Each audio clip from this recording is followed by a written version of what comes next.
नमस्कार मित्रों, मैं प्रताप कक्षा 8वीं शासकीय माध्यमिक शाला बोथी विकास खंड टिमरनी जिला हरदा।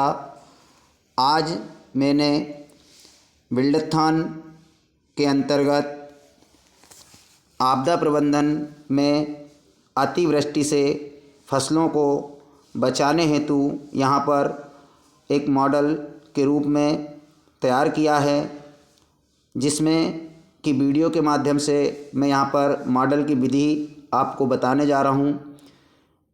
तो मित्रों, मॉडल की क्रियाविधि है, ज़मीन में गड़ाए गए पाइप इतने नीचे होते हैं कि जुताई करते समय टूटे फूटे नहीं।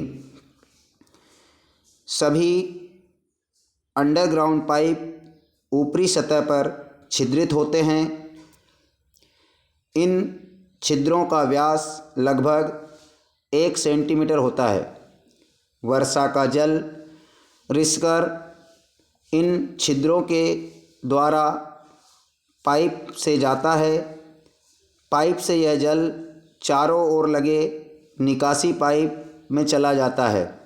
छिद्रित पाइप और निकासी पाइप जहां जुड़े होते हैं वहां एक चेंबर बना होता है। छिद्रित पाइप पानी को अवशोषित कर चेंबर में लाता है।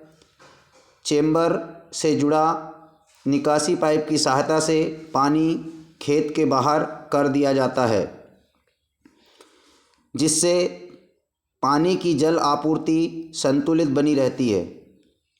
मित्रों, ये जो मॉडल विधि है, ये जो तैयार करने की जो समस्या थी वो थी अतिवृष्टि से फसलों के खराब हो जाने के कारण हमने इस प्रकार की विधि से जो अतिरिक्त वर्षा जल होता है अतिवृष्टि के कारण, वो जल जो है इस प्रकार छिद्रित पाइपों के माध्यम से हमारे खेतों से बाहर हो जाता है और हमारी फसल जो है नुकसान होने से बच जाती है।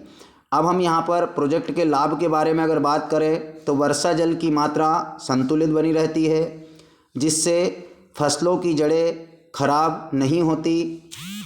शीत ऋतु में फसलों की सिंचाई करने पर जल की मात्रा नीचे चली जाती है।